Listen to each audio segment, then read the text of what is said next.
Once upon a time, in an era when wishes whispered to the stars had the power to alter the very threads of fate, a young prince found himself ensnared by the malevolent spells of a witch.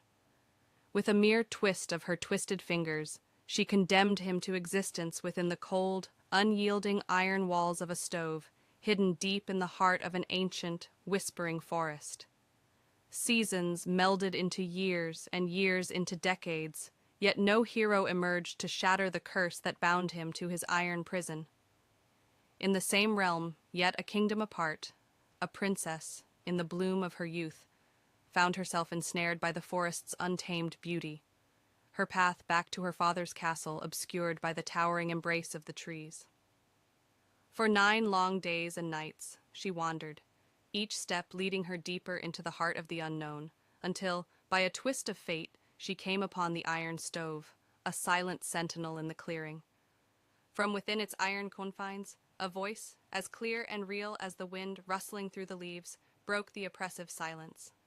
"From whence do you come, and where do you aim to go?" it inquired, its tone tinged with a loneliness that pierced her heart. "I am lost, separated from my father's kingdom, and I see no way back," she confessed, her voice a melancholy echo among the ancient trees. "Fear not, for I can guide you home," the voice proposed, a glimmer of hope threading through its words. "But such assistance comes with a price. Promise to return and liberate me from this prison. I am a prince, cursed to remain within this stove by a witch's spite, and you, in return, shall be my bride." Though fear clutched at the princess's heart, the thought of seeing her beloved home once more outweighed her trepidation. With a heavy heart she agreed, binding herself to a fate as uncertain as the path that had led her to this moment. "In return for your promise, I grant you a silent guardian to guide your steps back to the warmth of your hearth," the prince assured her. True to his word, a silent figure appeared, guiding her through the forest's maze, back to the safety of her kingdom within 2 hours' time.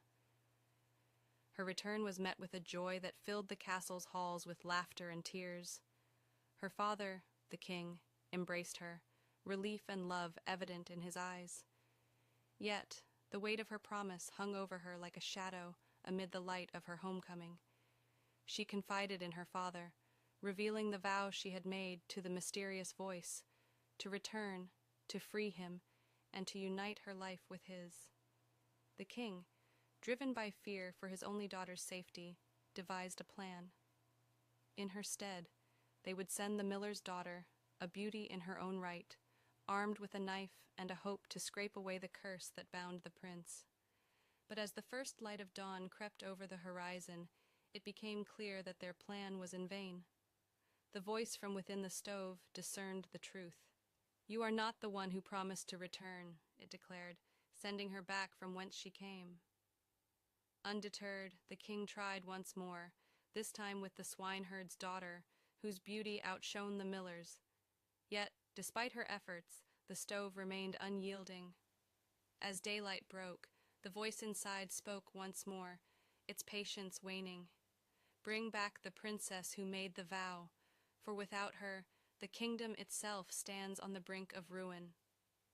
Confronted with the stark ultimatum from the voice within the iron stove, the princess was left with no choice but to fulfill her daunting promise. With a heart laden with dread, yet fortified by determination, she bid a tearful farewell to her father, concealing a knife within her cloak as she ventured back into the enigmatic depths of the forest. Upon reaching the iron stove, she began her task with a resolve that belied her delicate frame. The iron, though seemingly impervious, yielded under her persistent efforts, and soon a small aperture was carved. Peering inside, she beheld a sight that arrested her very soul, a youth of such surpassing beauty, adorned in gold and jewels, that the world outside seemed pale in comparison. With renewed vigor, she expanded the breach until it was large enough for him to emerge. "You have freed me, and in doing so have become my bride," the prince proclaimed, his voice a melody of gratitude and love. He expressed a desire to whisk her away to his kingdom immediately, but she, yearning for a final farewell to her father, requested a brief return home. The prince consented, with a caveat. She must limit her words to her father to no more than 3, lest their chance at happiness be snatched away. Yet, in the joy of her reunion, she spoke beyond the given limit, and with her words, the iron stove vanished, transported to realms unknown, though the prince was freed from his prison. Realizing her mistake, she bade her father a true goodbye, taking with her scant provisions for her journey back through the forest in search of her lost love. For 9 days she searched to no avail, until, driven by desperation and the gnawing pain of hunger, she sought refuge in a tree as night approached. As the cloak of darkness enveloped the forest, a distant light caught her weary eye, sparking a glimmer of hope in her heart. Descending from her makeshift sanctuary, she followed the beacon through the night, her prayers whispering in the wind. At last, she arrived at a quaint, seemingly abandoned cottage, overgrown with grass and marked by time. Peering through its window, she discovered a curious sight, an assembly of toads of all sizes, gathered around a feast fit for royalty, their tables set with silverware that glittered in the dim light. Mustering her courage, she knocked on the door. At her signal, a portly toad, with an air of importance about him, called out in a voice that was both commanding and whimsical. "Little green waiting maid with the limping leg, little dog of the limping leg, hop hither and thither, and quickly see who is without."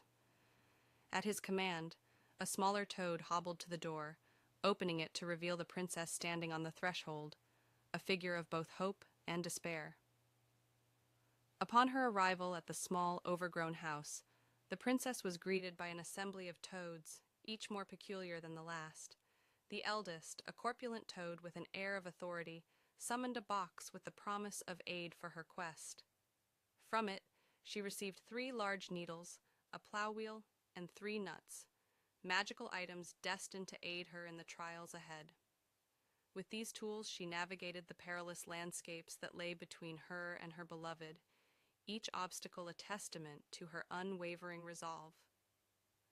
Finally arriving at a grand castle, she found herself in the presence of the prince she had freed, only to discover his heart promised to another.